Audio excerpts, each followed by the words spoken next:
People often ask me about core strengthening. We all need to want to have stronger and better looking abs. And the difficulty is, first of all, people usually, when they do core work, they don't actually use their abs. So we're going to do a couple of things. When we're sitting like this, the quads get short and tight, and the lower back is a bit rounded, and the shoulders roll in.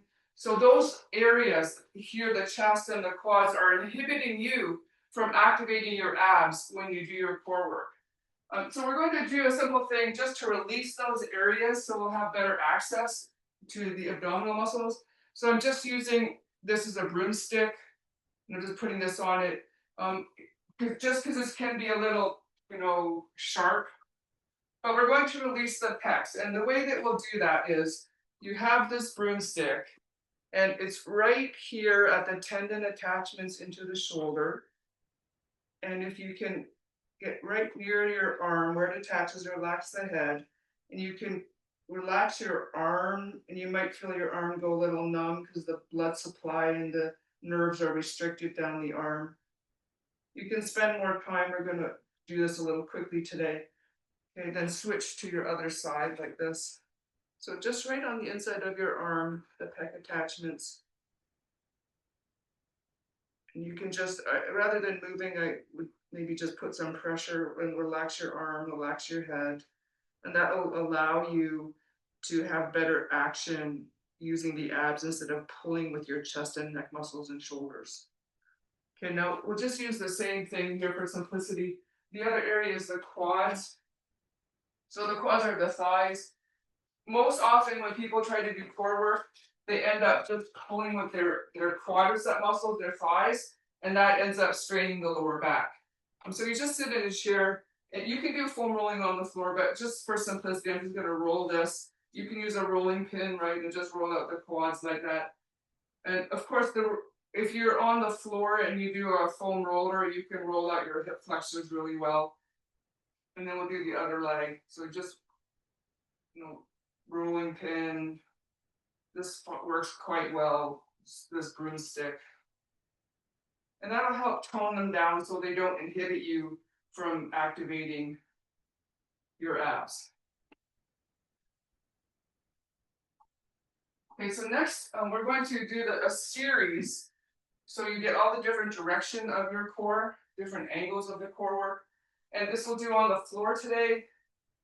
And you'll need, if you want to, you don't have to use this band, but to better use your hip external rotators and deeper core stabilizers, I'm going to use a band around the legs.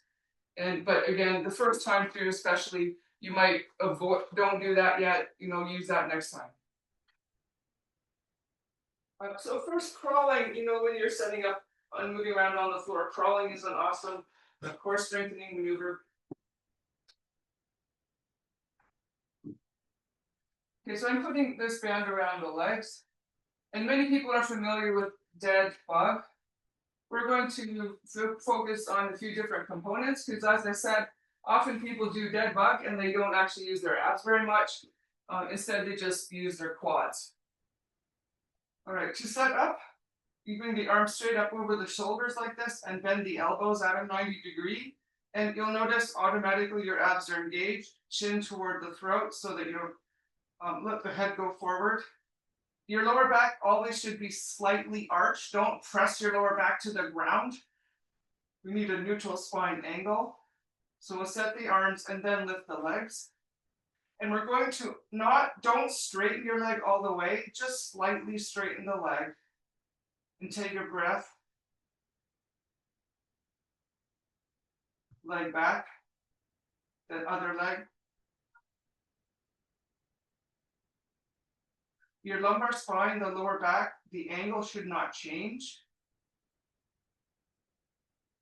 Always a slight arch. If you do this slow and controlled, straightening your leg more, you'll end up using just more quad and pull into the lower back. But if you keep this kind of just a few inches forward, you'll notice you'll really feel your abs engage. And particularly when you exhale, you can contract the lower abdomen, but don't tilt the pelvis. Relax the shoulders, chin toward the throat. Your shoulders shouldn't be grabbing on. Shouldn't feel this in your quads, lower back. Okay, then feet down, relax for a moment. Next, we're going to work here the oblique muscles on the sides.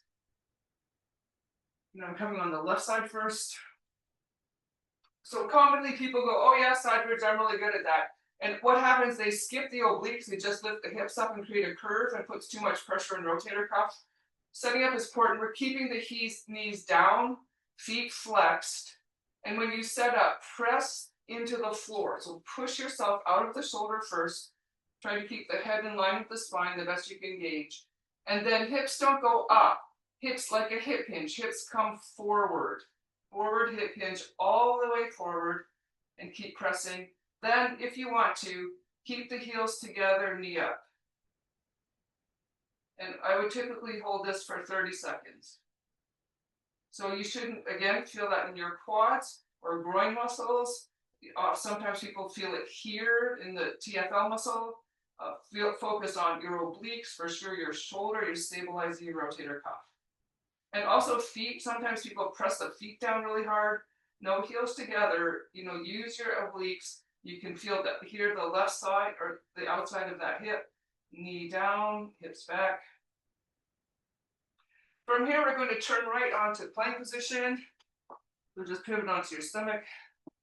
And also here, commonly too, people lift up too quickly. You need to set yourself, shoulders down from the ears, press the elbows into the floor. If you let the shoulders go up, you're going to skip your abs and just tighten up your neck. Think of engaging the glutes, brace your abs. So don't use your thighs, not the front of your legs. Brace your stomach muscles, shoulders down, and then lift, hips up.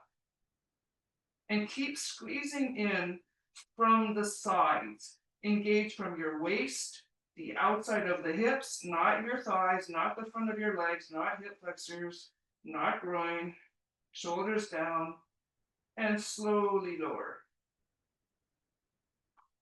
And then we'll pivot on to the other side. So we're on the right side here. Sorry for the back view. Okay, heels are together. Press the form. So people commonly just go up like that. Don't do that. That'll hurt your shoulder. You go skip the core. Or people just kind of go forward a bit like that, and you're still hanging back. You haven't fully extended the hips. So first set the arm, press in, set your head position, head is straight, heels together, hip hinge forward, and bring the hips all the way through, then heels together and knee up. And so you can think of, glutes from the sides of the hips, not the front of your legs, not your right groin, not the psoas right leg. Press into the floor with the elbow, keep the chin in, and avoid head going forward. Notice that head is starting to drift forward. Okay, and now knee down and hips back. And now from here, so that's good. We're working on the obliques, but we also, the insertion of the obliques right here above the pelvis. So if you can possibly lie down like this, you can use a pillow for your head. Feet are together, you're a straight line, top of head through heels. And then brace your waist right here, right at the top of the pelvis, and then lift. And hold. Not the neck, shoulders down. Keep it bracing from your waist.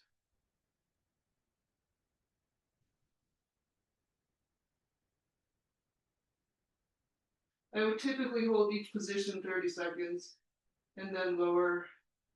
And now we're going to reverse the direction of the rotation. So you turn again onto the stomach. Turn onto the other side. So again, if you want pillow for head, here be careful, you don't want the legs forward, then you'll use your quads. So the legs are back in line, heels are together, vertically stacked, shoulders vertically stacked, don't lean the hips back.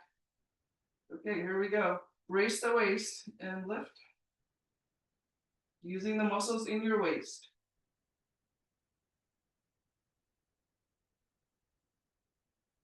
And hold. Keep the shoulder down, head straight forward, legs stay back, don't let your legs drift forward. And be careful of pulling off of your legs. Just keep reminding yourself, use your waist, muscles on your obliques.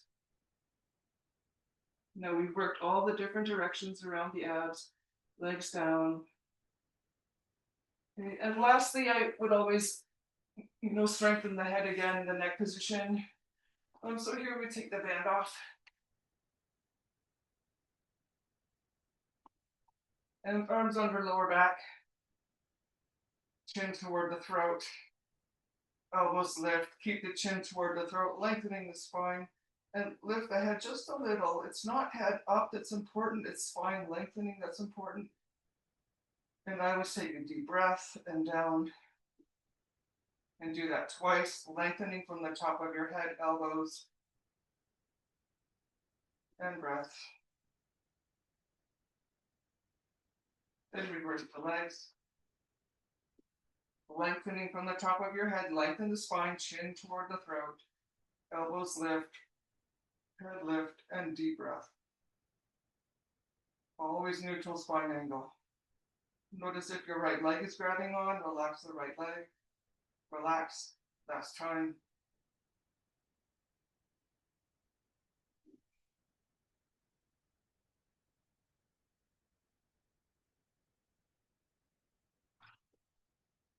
Okay, and how to get up. So again, how do you maximize your core building? I go like this, right arm, right leg up, roll all the way over. And then elbows and knees, hands and knees, and downward dog get up. Okay, well, thanks for joining me. Next time we'll work on another important area. And have a great day. Keep working on your core. Your muscles can get better down there. See you.